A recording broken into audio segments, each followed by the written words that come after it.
नमस्कार, मैं हूं भुवनेश सेंगर और आप देख रहे हैं वारदात।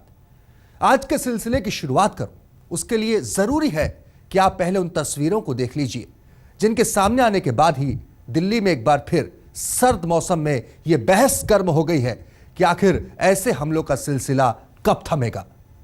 मंगलवार को देश की राजधानी में एक बार फिर तेजाब से झुलसाने वाला किस्सा सामने आया और पूरी वारदात कैद हो गई सीसीटीवी में।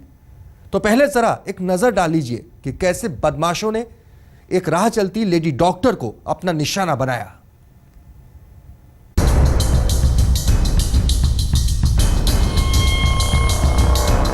इन तस्वीरों से नजर मत हटाइएगा, क्योंकि इन तस्वीरों में आप एक ऐसी वारदात को अंजाम होते देखेंगे जिसको लेकर देश की सबसे बड़ी अदालत तक संजीदा है और इस देश भर की पुलिस को एक नहीं कई बार फटकार लगा चुकी है इस हिदायत के साथ कि अब यह वारदात नहीं होनी चाहिए, मगर इस वारदात के होने तक तो कुछ नहीं बदलता।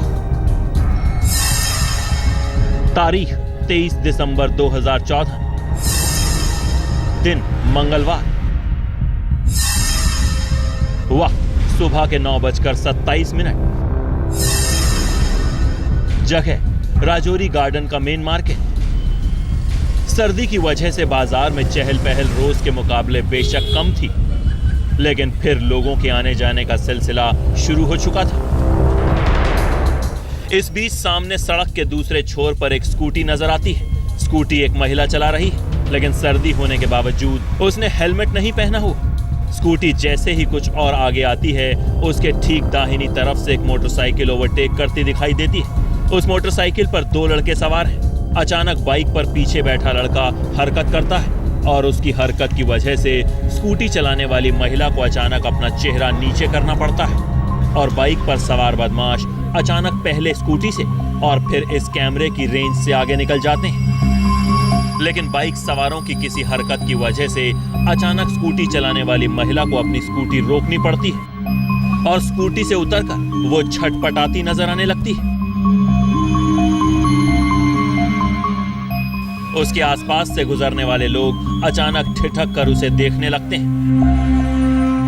दरअसल स्कूटी चलाने वाली महिला इलाके की एक डॉक्टर है और उसके चेहरे पर बाइक सवारों ने तेजाब फेंका था और तेजाब से लेडी डॉक्टर का चेहरा झुलसाने के बाद बदमाश अपना मुंह छिपाते हुए भीड़ भरे उस बाजार से 9-11 हो गए, जिन्हें सीसीटीवी पर भागते हुए भी देखा जा सकता है।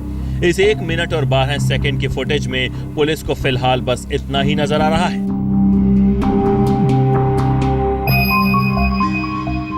मनोरंजन के साथ चिराग गोठी, दिल्ली आज तक। दिल्ली के राजौरी गार्डन मार्केट में उस वक्त अफरा तफरी मच गई जब बाइक सवार बदमाशों ने एक महिला डॉक्टर पर तेजाब फेंक दिया।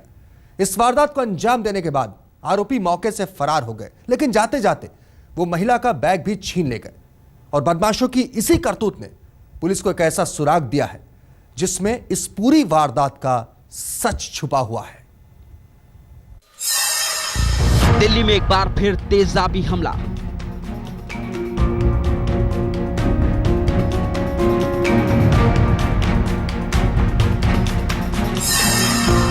महिला डॉक्टर पर फेंका गया तेजाब।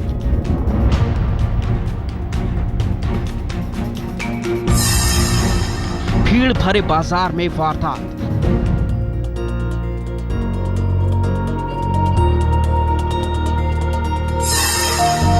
बाइक सवार शख्स ने वारदात को अंजाम दिया।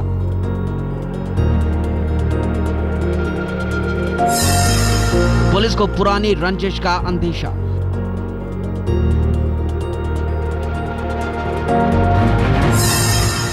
बदमाश महिला का बैग भी छीनकर भागे।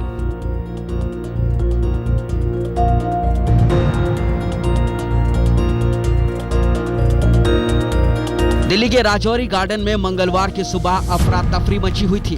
कुछ लोग तो बाइक सवार बदमाशों के पीछे दौड़ते दिखाई दे रहे थे, तो कुछ एक दर्द से तड़पती महिला को डॉक्टर के पास ले जाने की जद्दोजहद कर रहे थे।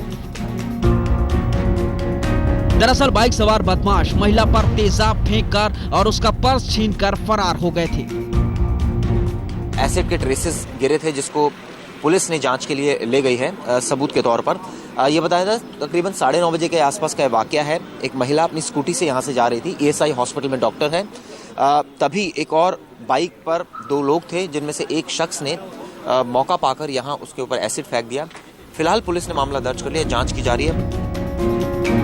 अफरा तफरी के इस आलम के बीच वारदात की इत्तला पुलिस को दी गई।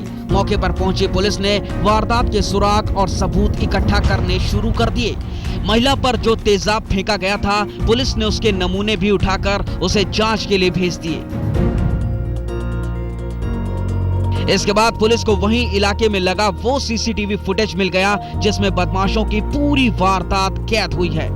और अब उसी CCTV फुटेज के जरिए पुलिस उन बाइक सवार बदमाशों का पता लगाने की कोशिश कर रही है जिन्होंने सरे बाजार एक ऐसी वारदात को अंजाम दिया जिसे देखने वालों के सामने सुलगते हुए सवाल आकर खड़े हो गए। सवाल यही है कि आखिर ऐसी तेजाबी वारदात का सिलसिला कब थमेगा? क्या कोई ऐसा बंदोबस्त है जो ऐसी वारदात के होने पर लगाम लगा सके?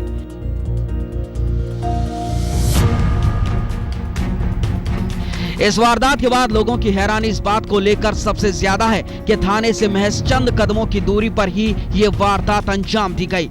यानी जिन बाइक सवार बदमाशों ने महिला पर तेजाब फेंकने की जुर्रत की, उन्हें इस बात का पूरा यकीन था कि वो मौके से फरार होने में आसानी से कामयाब हो जाएंगे और उन्हें कोई नहीं रोकेगा। दिन दहाड़े बाइक पर सवार होकर 2 बदमाश आते हैं और एक महिला डॉक्टर पर तेजाबी हमला कर उसका पर्स लूटकर फरार हो जाते हैं। हर बार की तरह पुलिस FIR दर्ज कर तफ्तीश की बात कहती है, लेकिन ये वारदात एक बार फिर राजधानी दिल्ली में बदमाशों के बुलंद हौसले को बयान करती है। इतना हौसला बढ़ जाए किसी का कि जिसको मालूम है ये बाजार है, चलता रोड है, यहाँ पर आमने सामने CCTV कैमरास लगे हुए हैं, उसके बावजूद भी अगर किसी की इतनी हिम्मत बढ़ गई कि वो किसी महिला के ऊपर तेजाब फेंक जाए, तो स्थिति तो आपके सामने है कि लॉ एंड ऑर्डर की स्थिति क्या है। तो ये आम बातें यहाँ इस मार्केट में हो रही है। आए हुए दिन कभी किसी की चेन स्नैचिंग हो रही है, कभी किसी पर्स टूट जा रहे हैं, कभी किसी आज ये वारदात हो गई।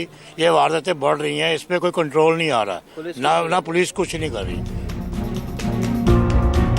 हालांकि तेजाब फेंकने वाले बदमाश महिला का पर्स छीनकर भागे हैं, लेकिन पुलिस को अंदेशा ये है कि पर्स लूटना बदमाशों का असली मकसद नहीं था, बल्कि बदमाशों की महिला के साथ कोई पुरानी रंजिश हो सकती है। शुरुआती तौर पर पुलिस इस पूरे मामले को आपसी रंजिश से जोड़कर चल रही है। पुलिस का कहना है कि इस सिलसिले में मामला दर्ज कर लेगा और जांच की जा रही है, लेकिन इस पूरे वाकये ने एक बार फिर महिलाओं की सुरक्षा पर सवाल जरूर खड़े कर दिए हैं। कैमरामैन अनिल और मनोरंजन के साथ चिराग गोठी, दिल्ली आज तक। आपने तेजाब से चेहरा झुलसाने वाली वारदात तो देख ली, साथ ही ये भी देखा कैसे बदमाश मौके से फरार होने में कामयाब हो गए।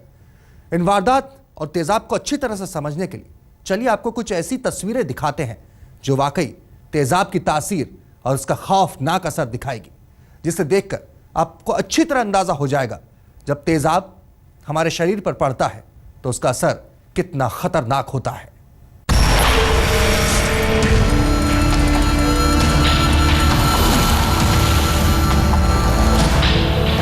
आपकी टीवी स्क्रीन पर एक कांच का ग्लास नजर आ रहा है और वो ग्लास पानी जैसी किसी चीज से भरा हुआ है।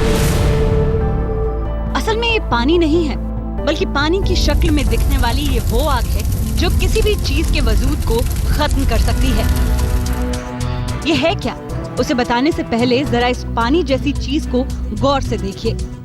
पानी से दिखने वाली इस चीज से भरे कांच के ग्लास में एक बच्चों के खेलने वाली हॉट व्हील डाल दी गई। प्लास्टिक और टीन से बनी बच्चों की एक कार जैसे ही इसमें डुबोई जाती है तो जरा सी ही देर में हलचल शुरू हो जाती है और कुछ बुलबुलों के उठने के साथ ही उस हॉट व्हील के चारों पहिए उससे अलग हो जाते हैं।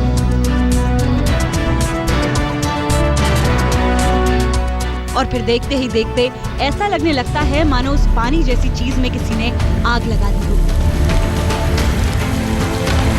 कुछ ही देर में उस हॉट व्हील का वजूद ही खत्म हो जाता है और वो खिलौना कुछ झुलसे हुए टुकड़ों में तब्दील होकर रह जाता है।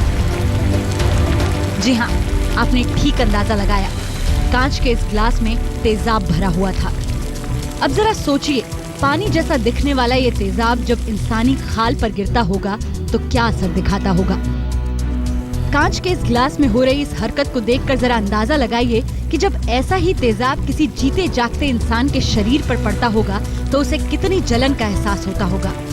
मेरा ये बताने का मकसद सिर्फ इतना है कि अब जरा उस दर्द का एहसास कीजिए जब किसी लड़की या महिला पर ऐसा ही तेजाब फेंका जाता है। सचमुच ये घिनौनी और खौफनाक वारदात किसी को भी तमाम उम्र झुलसा कर रख देती है।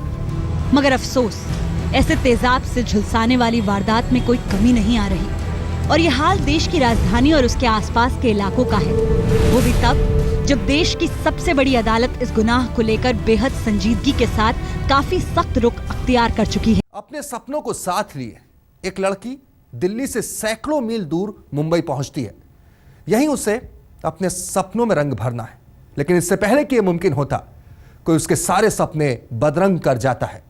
अब उसकी जिंदगी पर एक एक दिन भारी गुजरता है और फिर एक रोज वो अपने घर वापस लौट आती है, लेकिन ताबूत में कैद होकर। 1 मई 2013 शाम के 3:40 हजरत निजामुद्दीन रेलवे स्टेशन, दिल्ली। कृपया ध्यान दीजिए, से चलकर निजामुद्दीन आने वाली 2651 दिल्ली के हजरत निजामुद्दीन रेलवे स्टेशन से एक ट्रेन चली सपनों की नगरी मुंबई के लिए। और इसी ट्रेन में सवार होकर अपने सपने सच करने निकली थी दिल्ली की 23 साल की प्रीति। मुंबई के आर्मी हॉस्पिटल में उसे नर्स की नौकरी मिल गई थी।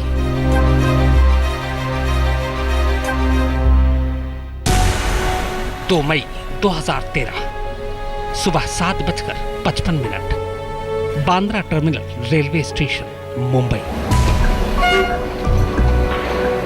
तय वक्त पर दिल्ली मुंबई गरीब रथ स्टेशन पर पहुंच चुकी थी।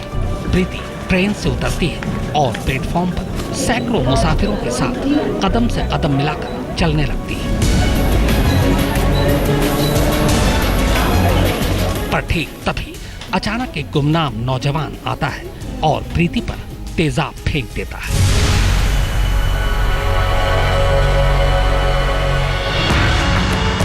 स्टेशन पर सीसीटीवी कैमरे लगे थे, पर इत्तेफाक से उस जगह कैमरे का एंगल नहीं पहुंच रहा था जहां पर प्रीति के ऊपर तेजाब फेंका गया था। अलबत्ता ठीक उसी वक्त कैमरे के एक दूसरे एंगल से एक लड़का घबराया हुआ तेजी से भागता जरूर नजर आता है।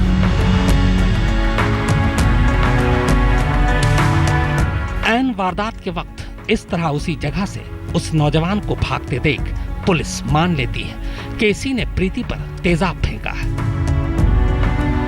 लिहाजा सीसीटीवी फुटेज के आधार पर उसका स्केच भी तैयार कर लिया जाता है। लगा चलो तेजाब फेंकने वाला अब बच नहीं पाएगा।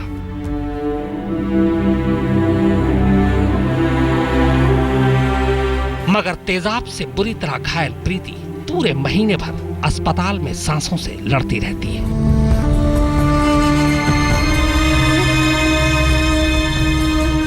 हर पल जीती मरती रहती है, पर उसका गुनहगार पकड़ा नहीं जाता। और फिर आखिरकार 1 जून को वो सांसों की जंग हार जाती है।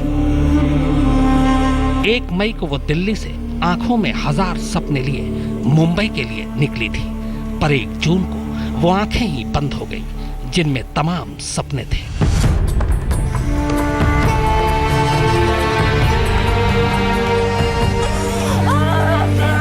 एक मई को प्रीति दिल्ली टू मुंबई गई थी। पूरे 1 महीने बाद 2 जून को प्रीति फिर सफर पर थी। इस बार मुंबई टू दिल्ली वो वापस लौट रही थी, पर ताबूत में कैद होकर। मुंबई से मुनीश पांडे के साथ चिराग गोठी, दिल्ली आज तक। वो अपने घर से निकली तो थी ख्वाबों को पूरा करने, लेकिन आधे रास्ते में ही किसी ने उसके ख्वाब चकनाचूर कर दिए। पूरे 1 महीने तक उसने जितना दर्द सहा, मौत से पहले उसने उसी शिद्दत के साथ अपना हाले दिल भी बयान किया। आपको बता दें कि जिस शख्स ने जलन के मारे प्रीति को तेजाब से झुलसाया था, वो शख्स वारदात के कई महीनों बाद पुलिस की पकड़ में आया था और उसका खुलासा उसके हमले से भी कहीं ज्यादा चौंकाने वाला था। पूरे 30 दिन वो अस्पताल में अपनी सांसों से लड़ती रही।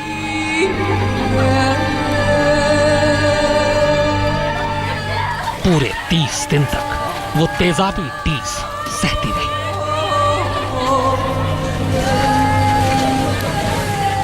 पूरे 30 दिन तक वो अपने ही चेहरे से अपनी नजरें चुराती रही।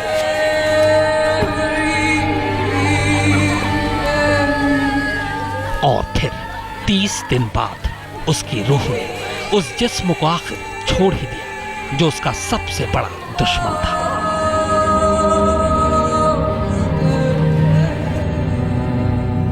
जिसकी चाहत किसी को दरिंदा बना सकती थी, वो हार गई।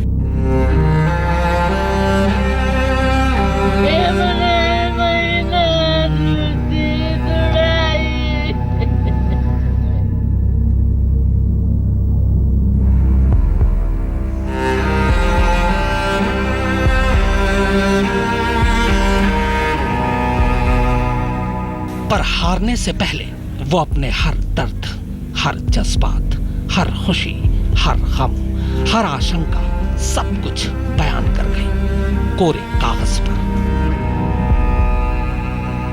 अब सवाल यह है कि उसने जो लिखा वो आप क्यों पढ़ें? उसने जो कहा वो आप क्यों सुने? जबकि उसे भी पता था और आपको भी मालूम है कि ना उसके कुछ लिखने से बदलने वाला, ना आपके कुछ सुनने से। पर क्या करें, अब वो लिख कर चली गई है तो आपको सुनना ही पड़ेगा। इसलिए छोड़िए इन बातों को कि इससे क्या फर्क पड़ेगा या क्या कुछ बदलेगा। बस सुनने के लिए ही सुन लीजिए। मैं अपनी मौसी के पीछे पीछे चल रही थी, तभी अचानक किसी ने कुछ फेंका। मुझे पता ही नहीं चला वो गोरा था या काला। मुझे बहुत जलन हो रही थी, मैं तड़प रही थी। अगर मौसी मेरे साथ न होती तो उस दिन शायद मैं बच ही नहीं पाती। अब तक तो घर में सबको पता चल गया होगा। मम्मी और टेंशन लेगी। मैंने INSS की नौकरी के लिए बहुत तैयारी की थी, बड़ी मेहनत की थी। लेफ्टिनेंट नर्स की नौकरी पाकर मैं बेहद खुश थी। मैं ये जॉब नहीं छोड़ना चाहती, पर मेरी ये नौकरी शायद चली गई।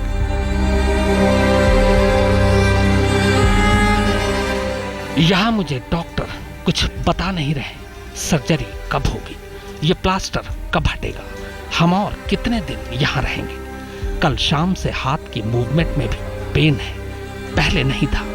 मैंने डॉक्टर साहब से पूछा, मेरी राइट आई खराब है।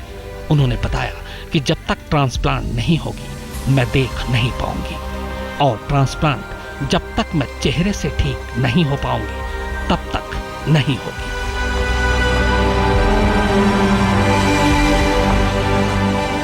पापा, मुझे निक्की और तन्नू की भी पूरी सिक्योरिटी करवानी है। मैं नहीं चाहती जो मेरे साथ हुआ वो उनके साथ भी हो। मम्मी पापा ने तो मेरे लिए रिश्ते भी देखने शुरू कर दिए थे, पर मुझे अब सुंदर नहीं दिखना। और अब बात एक अनोखे मगर शरीफ चोर की। चौंकिए नहीं, यह सच है। नोएडा में एक अजीबोगरीब चोरी का किस्सा सामने आया, और वो भी बैंक की ब्रांच से, जहां रात में एक चोर चोरी के इरादे से घुसा था, लेकिन जब दिन में लोगों ने उस वारदात के निशान देखे तो उन्हें और कुछ तो नहीं, अलबत्ता चोर की शराफत जरूर देखने को मिल गई।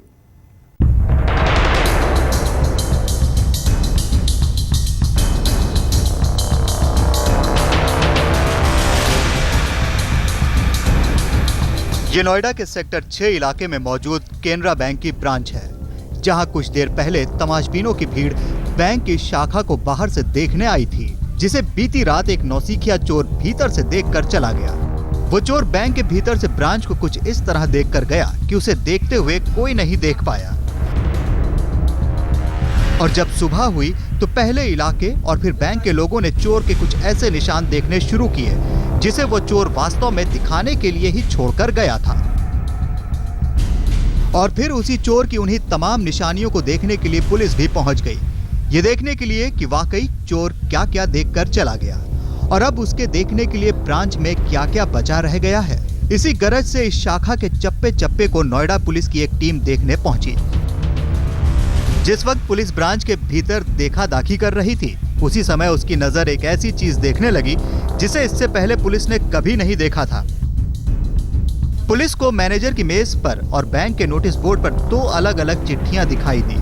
ये चोर का वो पैगाम था जिसे उसने बैंक वालों के साथ साथ जमाने को दिखाने के लिए ही बैंक में छोड़ा था। बैंक के मैनेजर की मेज पर जो पैगाम लिखा दिखाई दिया, उसने चोर का हाल बयां कर दिया। ये पैगाम चोर ने मैनेजर की मेज पर बैठकर बड़ी तसल्ली से लिखा था, जिसे पहले बैंक के लोगों ने देखा और अब पुलिस ने देखना शुरू किया है। चोर ने साफ साफ लफ्जों में लिखा है कि वो महंगाई का मारा एक मजबूर चोर है जिसे अपने बच्चे पालने हैं। उन्होंने एक मेरी टेबल पर 2 पत्र छोड़े थे जिसमें लिखा था, मैनेजर साहब महंगाई का जमाना है और घर खर्च नहीं चल रहा है, इसलिए चोरी का प्रयास किया है पहली बार, पर कुछ लेके नहीं जा रहे हैं, माफ कर देना। जबकि दूसरा पैगाम उस चोर ने बैंक के शुभकामना संदेश पर चस्पा किया था और इसमें भी उसने चोरी ना कर पाने का दर्द और अपनी मजबूरियों का ही जिक्र किया है। हालांकि पुलिस को इस ब्रांच से सीसीटीवी फुटेज तो नहीं मिला, क्योंकि ब्रांच में मरम्मत और पुताई का काम चलने की वजह से सीसीटीवी चालू हालत में नहीं थे। लिहाजा पुलिस ने फिर अपनी आंखों से मौकाए वारदात को देखना शुरू किया। तो सूचना पे जब हम पहुंचे तो हमें वहां मिला कि चोर ने अपने 2 बैग पीछे छोड़ रखे हैं जिसमें उनके काफ़ी सारे टूल्स हैं।